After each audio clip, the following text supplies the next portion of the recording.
In a room dripping with diamonds and ambition, one man believed he was king. Henry Thomas surveyed the glittering Gala, a master of his universe, confident that every person in his life was a carefully chosen asset. His mistake, the fatal flaw in his empire of arrogance, was a blindness to the value he couldn't own. Tonight, when a mysterious woman in emerald green captured the attention of every power player in the city, he would dismiss her. He had no idea he was looking at the wife he had discarded, a woman rebuilt from the ashes of his neglect into a masterpiece of success, whose unveiling would be his undoing. The air in the grand ballroom of the Metropolitan Museum of Art was thick with the scent of money, a heady perfume of rare orchids and vintage champagne. It was the annual Benefactors Gala, a night where the city's old money titans and new tech gods collided in a dazzling display of wealth and influence. And at the center of his own universe, holding court near a towering ice sculpture of a swan, was Henry Thomas. To look at Henry was to look at a portrait of success. His tuxedo was bespoke Tom Ford, his watch a Patek Philippe Calatrava that cost more than most people's homes, and his smile was a weapon, calibrated for maximum charm and intimidation.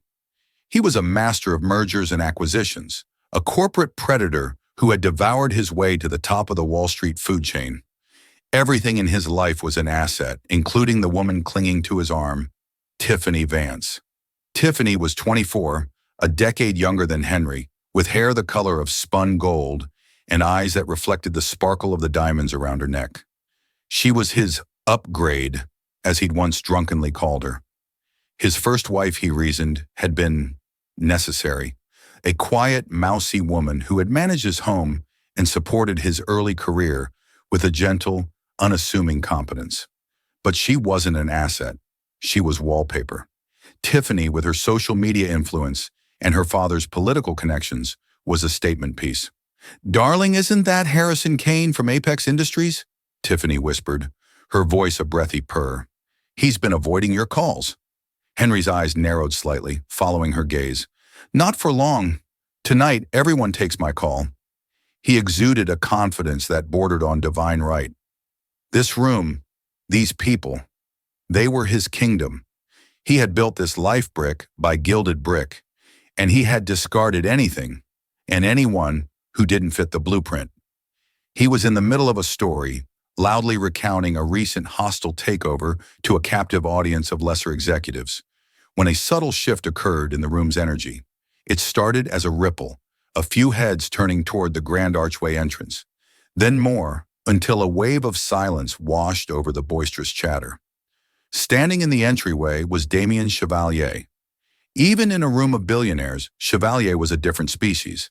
He was a myth, a reclusive tech genius who had revolutionized data security and then vanished from the public eye, his wealth multiplying in the shadows. He rarely attended such events, and his presence alone was enough to cause a stir.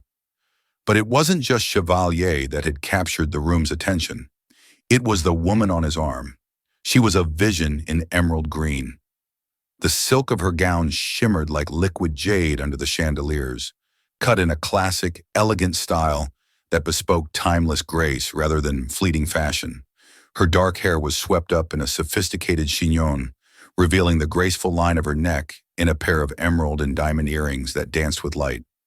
She wasn't just beautiful. She radiated a quiet, potent confidence that was more magnetic than any overt display of glamour. She moved with a poise that suggested she belonged not just in this room, but in any room she chose to enter. "Well, well," Tiffany sneered quietly, her grip tightening on Henry's arm. "Looks like the dragon has found a new princess to lock in his tower. I wonder how much he paid for her." Henry laughed, a short, dismissive sound. He appraised the woman with a practiced, critical eye. She was striking, he'd give her that. But there was a softness to her, an artistic sensitivity in the way she held herself that he found unimpressive. She lacked the sharp, hungry edges of women like Tiffany. She's beautiful, I suppose, if you like the library and the countryside type. Probably some artist he's decided to patronize. He'll be bored of her in a month. He watched as Damien Chevalier guided the woman through the crowd, parting the sea of gawkers with his mere presence. He leaned in and murmured something in her ear, and she smiled. It was a genuine, luminous smile that seemed to light her from within. For a fleeting, inexplicable second, a strange feeling pricked at Henry's memory. A phantom echo of something familiar. The curve of that smile, the light in her eyes. He shook it off instantly. It was impossible. The woman he was thinking of couldn't command a room like this. She wouldn't know how to wear a dress like that, how to stand next to a man like Chevalier and look like his equal. The woman he was thinking of was a ghost, a footnote in his biography. The woman he was thinking of was his ex-wife, Serafina. "Let's go, darling," he said to Tiffany, his focus shifting back to the hunt. "I need to have a word with Senator Thompson. Chevalier and his flavor of the month can wait." He turned his back on the woman in green, completely oblivious, and strode deeper into his kingdom, never noticing the faint, sad smile that touched her lips as she watched him walk away. She had seen him, and she had seen that in his eyes. There wasn't even a flicker of recognition. She was, just as he had always promised, completely forgotten. Serafina Charlotte felt the weight of 100 pairs of eyes on her, but the only gaze that mattered was Damien's. He leaned closer, his voice a low, reassuring murmur against her ear. "Are you all right? We can leave whenever you wish. This was for you, not for them." She offered him that smile, the one that had momentarily snagged Henry's subconscious. "I'm fine, Damien. Better than fine." And she was. The fear that had churned in her stomach on the ride over had settled into a steely resolve. Seeing Henry, arrogant and oblivious as ever, had not broken her. It had solidified her purpose. This wasn't about revenge. Not really. Revenge was a hot, messy emotion, and what she felt now was a cool, clean certainty. This was about closing a door, about proving to the ghost that still whispered in her ear on sleepless nights that its voice had no more power. The ghost sounded a lot like Henry. "You're nothing without me, Sarah. Who are you? A failed art history major who got lucky and married me? You're forgettable. In a year, no one will even remember your name." Those had been his parting words, delivered with chilling indifference in the cold, minimalist apartment he had already chosen for himself. He had handed her the divorce papers as if he were handing off a dry cleaning ticket. The marriage, their 10 years together, had been a transaction he was now closing out. She had been the supportive wife, the one who edited his reports, hosted his dull business dinners, and sacrificed her own ambitions to fuel his. She had believed it was a partnership. To him, it had been a phase. She had stumbled out of that marriage a hollowed-out shell of a woman. For months, she drifted, living off the meager settlement he deemed generous. His words echoed in the silence of her tiny new apartment, confirming her deepest fears. She was forgettable. She was nothing. Seeing him now, she remembered the visceral pain of that time. The man who had once promised to cherish her now looked straight through her, his eyes scanning her with the dispassionate air of someone viewing a piece of abstract art they didn't understand or care for. He saw an expensive dress and a billionaire's arm candy. He did not see the woman who once knew that he ground his teeth in his sleep, or that he secretly loved old black and white movies. He did not see the woman who held him when his father passed away. He had not just divorced her, he had expunged her. "There are a few people I'd like you to meet," Damien said, gently guiding her toward the museum's curators. "They're ecstatic about your work." The conversations that followed were a soothing balm on old wounds. These people didn't care who she was with. They cared about who she was. They spoke to her of technique, of pigment analysis, of the delicate art of bringing a decaying masterpiece back to life. They spoke of her talent. "Ms. Charlotte, your restoration of Aria of Dusk is simply miraculous," said Mr. Abernathy, the museum's head curator, his eyes gleaming with professional admiration. "The way you uncovered the artist's original brushstrokes beneath the centuries of grime and shoddy touch-ups, it's the work of a master. You didn't just clean a painting, you resurrected its soul." "The painting had a strong soul to begin with," Serafina replied, her voice steady and clear. "It just needed someone to listen to it." Across the room, Henry was laughing, his head thrown back as Senator Thompson clapped him on the shoulder. He was in his element, a shark in a well-stocked tank. For a moment, Serafina felt a pang, not of longing, but of a strange, detached pity. He was so busy collecting assets, he had no idea what it meant to create value. He built his empire on the skeletons of other companies, while she built her life on bringing beauty back from the brink of oblivion. As she spoke with the curators, she could feel Henry's new wife, Tiffany, watching her. It was a hostile, assessing stare. Tiffany was trying to find a flaw, a weakness, a sign that the woman on Damien Chevalier's arm was an imposter. Serafina met her gaze for a brief second, holding it without aggression, her expression serene. It was a silent, simple statement. I am not here to compete with you. I am not even in the same game. Tiffany, flustered, looked away first. Later, Damien led her to a quiet alcove overlooking the museum's sculpture garden. The noise of the gala faded to a muted hum. He didn't recognize you, Damien stated quietly. It wasn't a question. Serafina traced the rim of her champagne flute. No, he didn't. Does that bother you? She thought for a moment, truly considering it. The old me would have been devastated. She would have seen it as the ultimate proof of her worthlessness. But the old me is gone, Damien. I know it's hard to understand, but in a way, his ignorance is a gift. It means I'm finally free. He can't hurt a stranger. Damien's expression was soft, filled with a profound respect she had never once received from Henry. He's a fool, Serafina. He was a fool then, and he's a fool now. Some men are so blinded by the spotlight they can't see the sun. He reached out, not to touch her, but to gently adjust a stray wisp of her hair, a gesture of such simple, tender care that it almost made her breath catch. It was a gesture of seeing her, not her dress, not her connections, but her. She knew the gala's main presentation was approaching, the unveiling, her unveiling. The fear was gone, replaced by a calm, electric anticipation. It was time for everyone, including a ghost from her past, to learn her name. The first year after the divorce was a study in gray. Serafina's world had shrunk to the four walls of her small apartment in a part of the city she'd only ever driven through, with the windows rolled up. The vibrant colors of her former life, the charity luncheons, the gallery openings, the exotic vacations, had bleached into a monotonous, washed-out existence. Henry's parting words had become her mantra of self-loathing. Forgettable.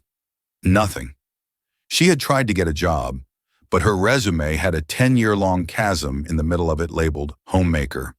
Her art history degree was gathering dust.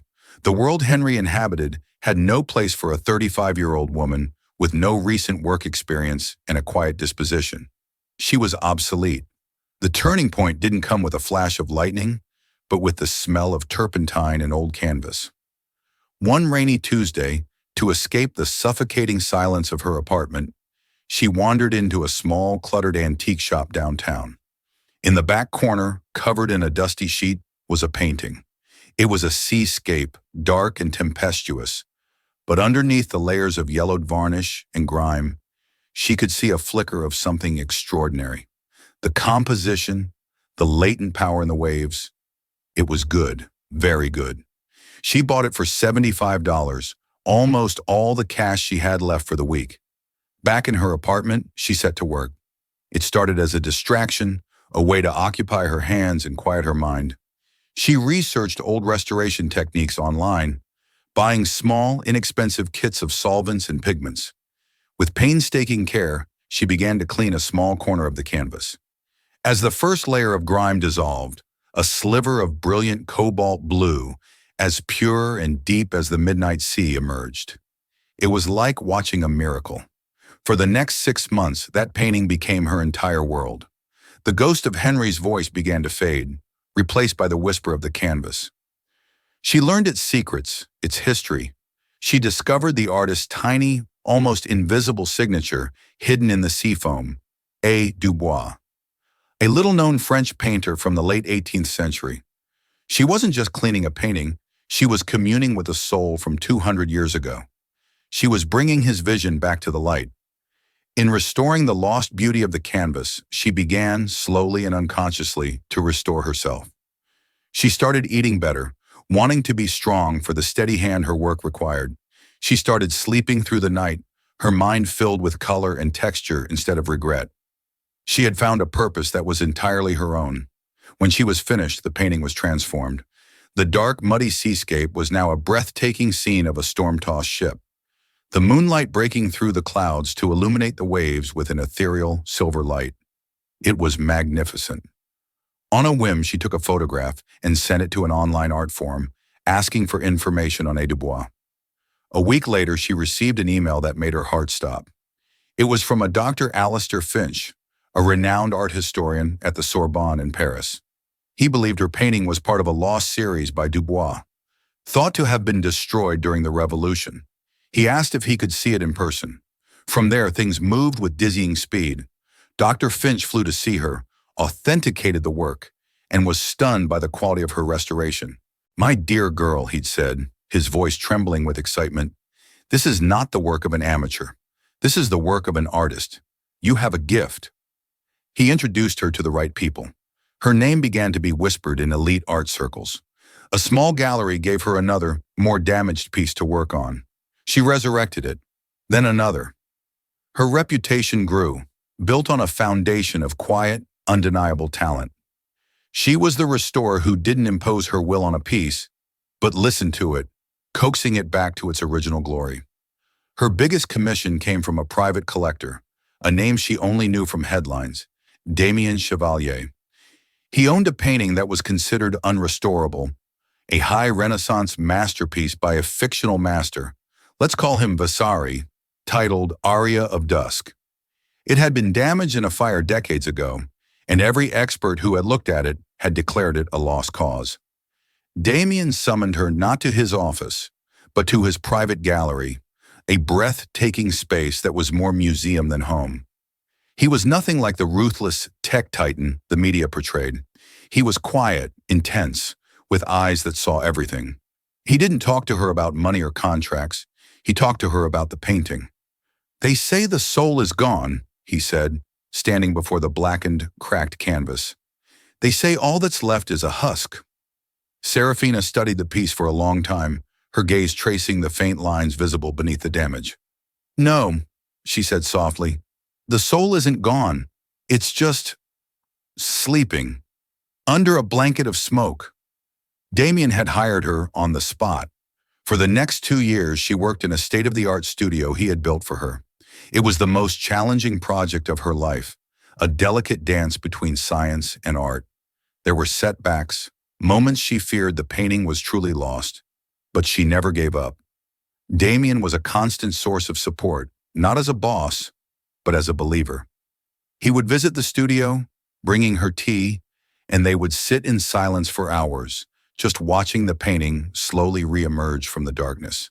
He learned her story, piece by piece, not because he pried, but because in the quiet safety of the studio she felt, for the first time since the divorce, able to speak it. He never pitied her. He only ever expressed a quiet fury at the man who had been given a treasure and had been too blind to see it. The day she finished, they unveiled it together in the studio. The Aria of Dusk was alive again. A portrait of a woman bathed in twilight, her expression holding a universe of sorrow and hope. In her eyes, Serafina had painted her own story. "It's your masterpiece, Serafina," Damien had said, his voice thick with emotion. "Not just the paintings, yours." He had arranged for the painting to be the centerpiece of the museum's new Chevalier wing, and he had insisted on one condition, that the world know the name of the artist who saved it. Her physical transformation had happened organically during this time. With her newfound success came confidence. She started dressing for herself, discovering her own style. She worked with a trainer not to be thin, but to be strong. The haunted, hollowed-out woman from the divorce had been painted over, layer by layer, with the vibrant colors of self-worth and purpose, until a new image emerged. The woman in the emerald green dress, the woman Henry Thomas looked at and saw only a stranger. The gala was in full swing, a symphony of clinking glasses and calculated laughter. Henry Thomas, having successfully cornered and charmed Senator Thompson, was now on the prowl for his ultimate prize, an introduction to Damien Chevalier. Henry's firm was trying to secure the cybersecurity contract for Chevalier's massive empire, a deal that would make his year and solidify his status as a kingmaker. Chevalier was notoriously inaccessible, and this gala was a rare opportunity. he spotted Chevalier standing near the grand staircase, still accompanied by the enigmatic woman in green. They were in a quiet conversation with the museum director. This was his moment. "Wish me luck," he murmured to Tiffany, straightening his bow tie. "I'm going in." Tiffany patted his arm. "Don't forget to introduce me. I want a closer look at her dress. I'm sure it's a rental." Henry strode forward, deploying the easy, confident smile that had disarmed boardrooms and rivals alike. "Mr. Chevalier, a pleasure. Henry Thomas of Thomas Whitlock. I've been a great admirer of your work for years." Damien turned slowly, his gaze cool and analytical. He gave Henry a nod that was barely perceptible. "Thomas," the single word was delivered with an utter lack of warmth. Henry, undeterred, pressed on. He was used to warming up a cold room. "I was just speaking with Senator Thompson about the new digital infrastructure bill. It has some fascinating implications for the private sector, particularly for a company with your reach." He was so focused on Damien, so intent on landing his pitch, that he offered only the most cursory of glances to Serafina. He gave her a slight, dismissive nod, the kind of acknowledgement one gives to a secretary or an assistant, before turning his full attention back to the billionaire. Serafina's composure was flawless. Her expression remained serene, a mask of polite interest, but inside her heart was hammering a frantic rhythm against her ribs. To be this close, to be looked at with such complete and utter non-recognition, it was a surreal, out-of-body experience. "Mr. Thomas," Damien said, his voice cutting through Henry's spiel, "my interests tonight are in art, not legislation. In fact, my companion and I were just discussing the fascinating use of lapis lazuli in Renaissance portraiture. What are your thoughts on the matter, my dear?" He had turned pointedly to Serafina, drawing her into the center of the conversation and simultaneously erecting a wall against Henry. The move was subtle but brilliant. Henry faltered, a flicker of annoyance crossing his face. He'd been dismissed, and by proxy for a woman he considered irrelevant. "I'm afraid I'd have to defer to the expert," he said, his tone laced with a condescending sweetness as he looked at Serafina. "I'm more of a numbers man myself." "Indeed," Serafina replied, her voice calm and even. The sound of it, clear and melodic, seemed to snag on something in the air. Henry's head tilted slightly. That voice. Where had he heard that voice? It was like a half-forgotten song from a distant dream. It held a musicality that was both soothing and, for some reason he couldn't place, deeply unsettling. He looked at her again, really looked this time, trying to place her. The elegant sweep of her hair, the intelligent light in her dark eyes. There was something there, a ghost of a memory he couldn't quite grasp. He was distracted by Tiffany, who had sashayed over, unable to be left out of the orbit of power. "Henry, darling, is this the famous Mr. Chevalier?" She extended a hand to Damien, who took it briefly, his expression unreadable. "And you must be his—" Tiffany began, her eyes sweeping over Serafina with blatant disdain. "Guest." "This is Ms. Serafina Charlotte," Damien said, his tone leaving no room for misinterpretation. "She is my esteemed colleague and a personal friend." The name meant nothing to Henry. Charlotte. It wasn't a name he knew, not anymore. He'd forgotten that it was her maiden name, the one she had proudly reclaimed the day their divorce was finalized. "Charmed," Tiffany said, the word dripping with insincerity. An uncomfortable silence descended. Henry, frustrated at having lost control of the conversation, decided to try a different tack, one designed to put the pretty but silent woman in her place. "So, Miss Charlotte," he began, adopting a patronizing tone, "are you an artist? A painter, perhaps? Mr. Chevalier is known for his patronage." The insinuation was clear. She was a kept woman, a talented pet. Before Serafina could answer, the museum director, Mr. Abernathy, who had been hovering nearby, stepped forward. "An artist?" he chuckled, as if Henry had told a delightful joke. "Mr. Thomas, you are far too modest in your description. Miss Charlotte is a magician. She is the genius we have to thank for the masterpiece you are all about to see."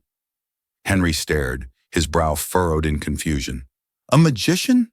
A masterpiece? What was the old man talking about? He felt a prickle of unease, the distinct feeling that he had stumbled into a play where everyone but him knew the lines. The woman, Serafina Charlotte, simply watched him, her expression calm, her eyes holding a depth he couldn't begin to fathom. The feeling that he was missing something crucial, something right in front of his face, was becoming overwhelming. The lights in the grand ballroom began to dim, a signal for the evening's main presentation to begin. A wave of polite applause rippled through the crowd as the museum's director, Mr. Abernathy, took his place at a podium on the stage. A massive screen behind him flickered to life. Henry found his usual table near the front, Tiffany fussing with her wrap beside him. His mind, however, was not on the stage. It was snagged on the strange encounter with Chevalier and the woman, Serafina Charlotte. Her voice, her name, the way the curator had spoken of her, it was a puzzle his arrogant mind couldn't quite solve. He kept glancing over his shoulder toward Damien Chevalier's table, where the woman sat with a poise that was beginning to infuriate him. Who was she? Ladies and gentlemen, esteemed patrons of the arts, Mr. Abernathy began, his voice resonating with genuine passion. Tonight marks a historic moment for this institution. As you know, for the past 2 years, we have been constructing the new Chevalier Wing, a gallery dedicated to the preservation of Renaissance masterpieces. This was made possible by the unparalleled generosity of one man, Mr. Damien Chevalier. He gestured toward Damien, who gave a brief, humble nod as a spotlight found him. The room erupted in thunderous applause. Henry clapped along, a bitter taste in his mouth. But while Mr. Chevalier provided the magnificent vessel, Abernathy continued, his voice dropping for dramatic effect.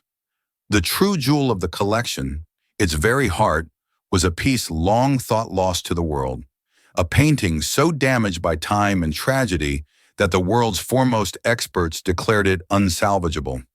I am speaking, of course, of Vasari's magnum opus, Aria of Dusk. A collective gasp went through the audience. The Aria of Dusk was legendary, a painting known only through sketches and historical descriptions. Its loss in a fire nearly a century ago was considered one of the art world's greatest tragedies. On the screen behind Abernathy, an image appeared, a blackened, cracked, and barely recognizable canvas.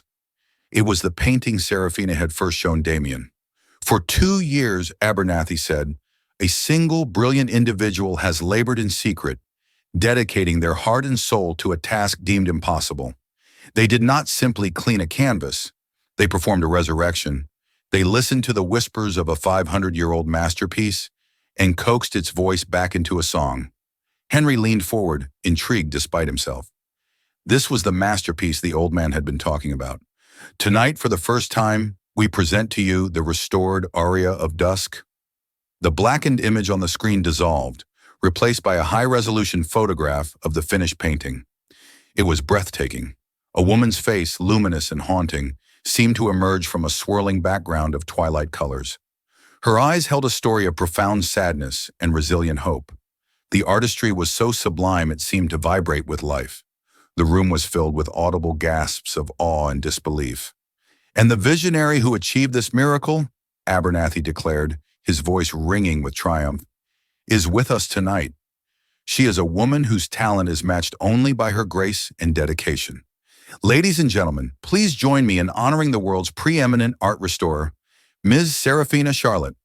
A brilliant, white spotlight shot across the darkened ballroom, landing directly on Damien Chevalier's table. It illuminated the woman in the emerald green dress, Serafina Charlotte. The name echoed in the cavern of Henry's skull. Charlotte, it was her maiden name. The name of the mousy, quiet girl he had married out of college. The name she had taken back with a quiet defiance he hadn't bothered to acknowledge. Serafina Charlotte. It couldn't be. His brain began to short-circuit. The image on the screen, the face in the painting, the woman in the spotlight. It all swirled together in a nauseating vortex. Her voice, her smile, the strange flicker of familiarity. It all crashed down on him with the force of a tidal wave. The woman standing to acknowledge the room's thunderous, roaring ovation was not a stranger. She was his ex-wife. She was Sarah, the woman he had called boring, the woman he had told was forgettable, the woman he had cast aside because she wasn't a valuable asset. He stared, his mouth agape, his champagne glass frozen halfway to his lips. The blood drained from his face, leaving him with a clammy, ghostly pallor. Tiffany was saying something to him, shaking his arm, but he couldn't hear her. The only sound was the roaring in his ears and the name that was now being chanted by the most powerful people in the city.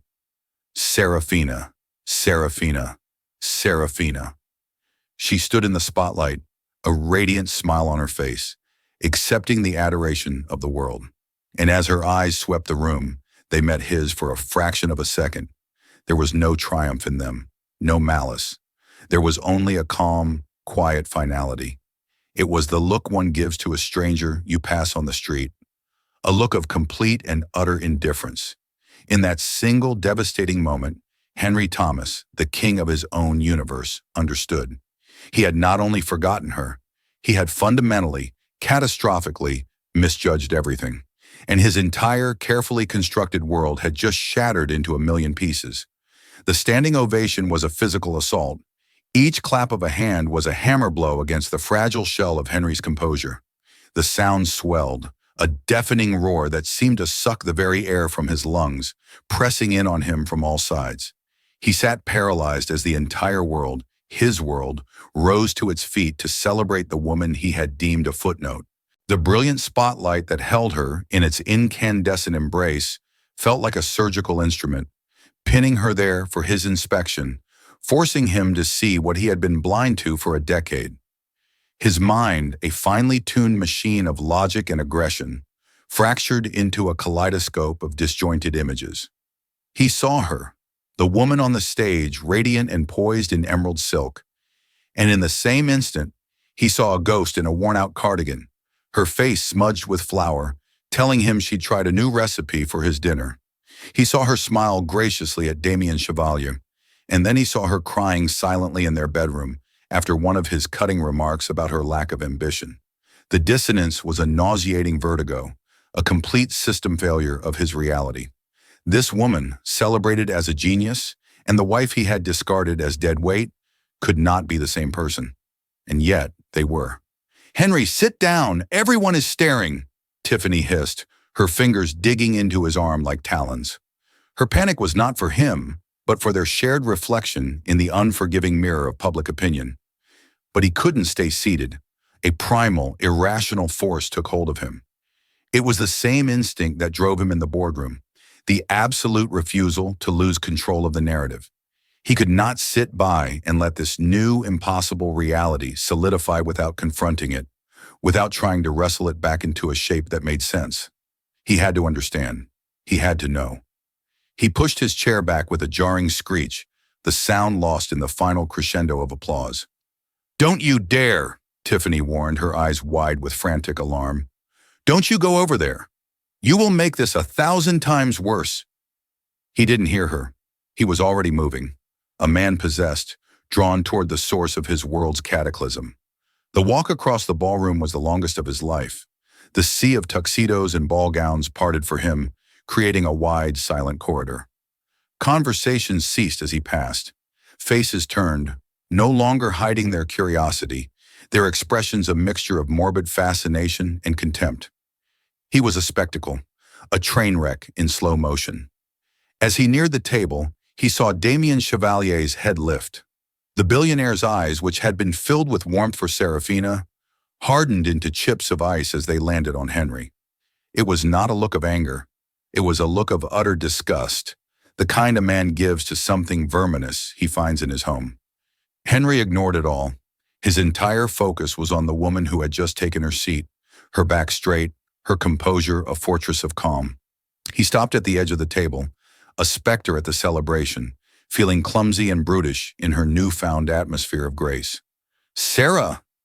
The name was a ragged whisper, torn from his throat. He saw a flicker of something in her eyes, the faintest acknowledgement of the old pet name, before the placid mask of polite indifference returned. It's really you." Serafina, in a gesture of magnificent control, picked up her water goblet. She took a slow, deliberate sip, the silence stretching into an eternity, before placing it back on the coaster with a soft click. Only then did she meet his gaze. "Hello, Henry." The sheer normalcy of the greeting, The absence of rage or tears or any of the messy emotions he expected was more disorienting than any outburst would have been. His mind scrambled for purchase. I, I don't understand, he stammered, gesturing helplessly at the room, at Damien, at her. This, all of this. What is this? What game are you playing? How do you know him? The questions tumbled out, accusatory and self-centered. He wasn't asking for forgiveness. He was demanding an explanation for a universe that had suddenly stopped revolving around him. A shadow of fury crossed Damien's face. He started to lean forward, his mouth opening to unleash what would have undoubtedly been a scathing termination of the conversation. But Serafina, without even looking at him, laid a delicate hand on his arm. The gesture was both a restraint and a reassurance. A silent message passed between them. Let me. This is mine. Damien subsided, but the tension in his jaw, the protective fury simmering in his eyes remained. Serafina turned her full attention back to Henry, her expression one of clinical curiosity, like a scientist examining a strange, predictable specimen. A game? She repeated softly, the words carrying a clear, cutting precision. You think my life's work, my passion, the very thing that rebuilt my soul, is a game aimed at you? That you still believe yourself to be the center of my universe is telling. It confirms you've learned absolutely nothing. But this is impossible, he sputtered, desperate for a foothold. You were a homemaker. You cataloged books. This, he gestured at the image of the masterpiece on the now idling screen. This is the work of a genius. For the first time, a genuine emotion surfaced in her eyes. A deep, profound pity. The genius was always there, Henry. You just didn't care to look. You wanted a manager for your home, not a partner for your life. You wanted someone to be the quiet background for your loud success. And I, fool that I was, played the part for a very long time. She leaned forward, her voice dropping lower, pulling him into an unwilling intimacy. Do you remember our last conversation, Henry? The day you handed me the divorce papers as if you were returning a library book? I do. I remember every single word. You told me I was pleasant, but uninspired. You told me I had no ambition. And then you said the words that became the bars of my prison for a full year. He flinched as she paused, forcing him to live in the agonizing space of his own memory. You told me, you're forgettable, Sarah. In a year, no one will even remember your name. She delivered his own words back to him not with venom, but with a strange, detached finality, as if she were reading a historical fact from a textbook. He visibly recoiled, the cruelty of his long-forgotten pronouncement striking him with the force of a physical blow. It seems you were right, she continued, her voice as smooth and cool as the silk of her dress. You forgot me. You forgot me so completely, so utterly, that you didn't even recognize your own wife when she was standing 3 feet away from you, an hour ago. You looked right through me. So I suppose I should thank you. Your prediction came true. She held his shattered gaze for one last, devastating second. But here is the beautiful irony that a man like you could never appreciate. While you were so busy forgetting me, I was busy becoming someone unforgettable. It was a checkmate delivered in a whisper. With that, the conversation was over. The trial was concluded. The sentence passed. Serafina gracefully, definitively, turned her body away from him. She picked up her fork, her attention shifting to Damien, and asked him a quiet question about the dessert menu. The dismissal was absolute. It was more profound than a slap or a scream. He had ceased to exist for her. Henry stood there frozen, his blood roaring in his ears. He was invisible, a ghost at his own execution. Then he heard it, a whisper from a nearby table, a woman's voice dripping with malice and glee. My God, that's his ex-wife. Can you imagine being that much of a fool? The spell was broken. Humiliation, hot and total, flooded every cell in his body. He turned, a broken king in a kingdom that had just witnessed his public dethroning, and began the long, shameful retreat. The Gala, once Henry Thomas's triumphant arena, had transformed into a coliseum where he was the main event, thrown to the lions of society's judgment. His long, agonizing walk back to his table was a gauntlet of stairs. He saw it all in the brief, flickering glances of the city's elite, the shock, the barely concealed pity, and, most damningly, the glint of amusement in the eyes of his rivals. He had built his reputation on being the smartest man in any room, the predator who saw every angle. Tonight, he had been revealed as the blindest. He was a joke. He collapsed into his chair, the plush velvet feeling like a bed of thorns. Tiffany, her face a mask of cold fury, didn't look at him. She was staring straight ahead, her jaw clenched so tightly a muscle pulsed in her cheek. The air between them was thick with the frost of her silent rage. "Did you know?" she finally hissed, her voice a venomous whisper that cut through the surrounding din. "Did you have any idea what she had become?" "Of course not," Henry managed, his own voice sounding hollow and distant. Tiffany let out a short, brutal laugh devoid of all humor. "That's what's so pathetic, Henry. Of course you didn't. You, the great visionary. You were married to the most celebrated artist of the night, the personal friend of Damien Chevalier, and you let her go. You didn't just let her go, you threw her out like last season's fashion. Do you have any idea how this makes me look?"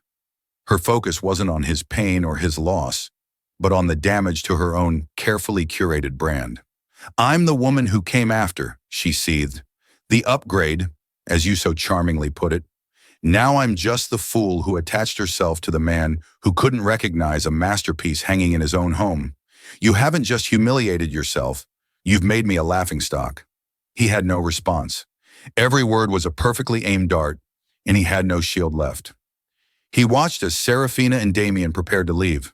A small crowd had gathered around them, a constellation of curators, collectors, and society's true tastemakers, all orbiting Serafina's quiet radiance. She moved through them with an effortless grace he'd never seen in her, accepting their praise with a humble smile. As Damien placed a protective hand on the small of her back to guide her out, they shared a look, a silent, intimate communication of two people perfectly in sync. It was a look of profound partnership, the very thing Henry had claimed to be building his entire life, yet had never truly understood. They didn't look back. They didn't need to. His chapter in her life was so definitively closed that it wasn't even worth a final glance. The aftermath was not a slow decline. It was a catastrophic collapse. The following morning, his phone rang. It was Robert Michelson, a notoriously shrewd investor who controlled a $20 billion fund and had been on the verge of entrusting a significant portion of it to Henry's firm. "Thomas," Michelson's voice boomed, devoid of its usual false bonhomie. "I was at the Met last night." It wasn't a question. "Robert, I can explain." "Don't," Michelson cut him off. "There's nothing to explain. I invest in judgment, in foresight. I give my money to men who can see what others can't, who can identify value before it's obvious. Last night, the entire city learned that your ex-wife, a woman you lived with for a decade, evolved into a cultural icon, and you didn't even recognize her face. It's not just a personal embarrassment, Henry. It's a data point. It tells me your perceptions are flawed. If you can have a blind spot that massive in your personal life, God knows what you're missing in my portfolio. We're pulling out. The deal is dead." The line clicked, and a pillar of Henry's empire crumbled to dust. The news hit the Wall Street journals by noon. The story was irresistible. The corporate raider with a fatal lack of vision. His partners at Thomas Whitlock requested an emergency meeting where they spoke to him in hushed, funereal tones about managing the optics and reassuring the clients. He could see it in their eyes. The deference was gone, replaced by a nervous calculation. He was no longer their leader. He was a problem to be solved, a liability to be contained. Tiffany was gone by evening. She didn't even do him the courtesy of a final argument. He came home to find her closets bare, a single perfect diamond bracelet left on his nightstand, the first one he had ever given her. Beside it lay a note from her lawyer informing him that their prenuptial agreement was ironclad and that any communication should go through her legal team. She had severed their connection with the same cold, transactional efficiency he had once admired. He was finally truly alone, a king in an empty castle. His penthouse, once a symbol of his arrival, now felt like a mausoleum. The sprawling white spaces and floor-to-ceiling windows only amplified his isolation. For days he drifted through the silent rooms, haunted by the ghost he had only just recognized. One evening, searching for a bottle of scotch, he opened a storage closet and found a dusty box left behind from his move. Inside, beneath old tax documents, was a book, a collection of poetry by Rilke. He opened it, and on the inside cover, in her elegant, looping script, was an inscription. For my Henry. So you never forget the beauty in the quiet things. Love, Sarah. He sank to the floor, the book clutched in his hand, and a wave of memory, sharp and agonizing, washed over him. He remembered her reading it to him late at night. He remembered scoffing at her passion for dusty old things. He remembered telling her that ambition, not art, was what shaped the world. He had systematically dismantled her passions, starved her soul of everything that lit her up, and then had the audacity to call her dull. His regret was a physical ache, a crushing weight in his chest. It wasn't just about the money or the status he now stood to lose. It was the dawning, horrifying realization of the true nature of his loss. He hadn't just lost a wife. He had discarded a genuine, unconditional love. He had traded a life of quiet beauty for one of loud, hollow victory. He had surrounded himself with assets and transactions, and in the end, that's all he had. When his value plummeted, he was left with nothing and no one. Meanwhile, Serafina's world was expanding into a vibrant, limitless horizon. The story of the Gala, from her perspective, was one of quiet vindication, not loud revenge. She became a symbol of reinvention. She and Damien traveled not on the whirlwind, see-and-be-seen tour of the ultra-rich, but on a quiet pilgrimage to the world's greatest art. They stood before a Caravaggio in Rome, and he was captivated not by its price tag, but by her whispered explanation of the artist's use of chiaroscuro to convey despair. They wandered the gardens of Kyoto, and he learned from her the beauty in imperfection, the philosophy of wabi-sabi.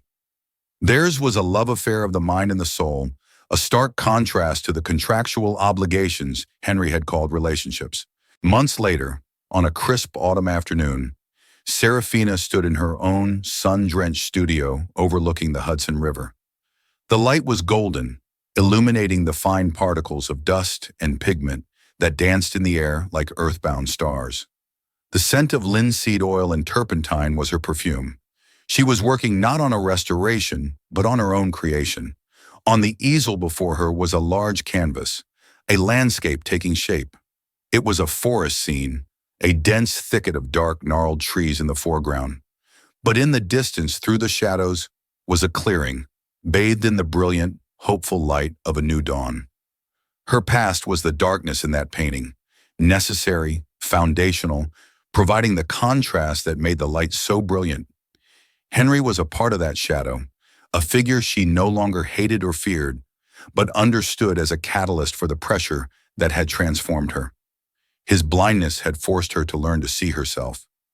She picked up a fine-tipped brush, dipped it in a vibrant, sun-yellow pigment, and with a steady hand added another ray of light breaking through the trees. She was at peace, her heart filled not with the satisfaction of an enemy vanquished, but with the profound, quiet joy of a masterpiece in the making. Her own. What an incredible journey of transformation. Serafina's story is a powerful reminder that our worth is not defined by how others see us, but by how we see ourselves. Henry Thomas looked at a masterpiece and only saw a blank canvas, a mistake that cost him everything. Serafina, on the other hand, rebuilt her life with the same care and brilliance she used to restore a priceless work of art. She proved that the most beautiful transformations often happen when we are brave enough to erase the parts of our lives that tell us we are anything less than magnificent. What did you think of Henry's stunning moment of realization? Was his downfall satisfying? Let me know in the comments below. If you were moved by Serafina's story of quiet triumph, please give this video a thumbs up, share it with someone who needs to hear it, and don't forget to subscribe for more stories of justice, empowerment, and unforgettable comebacks.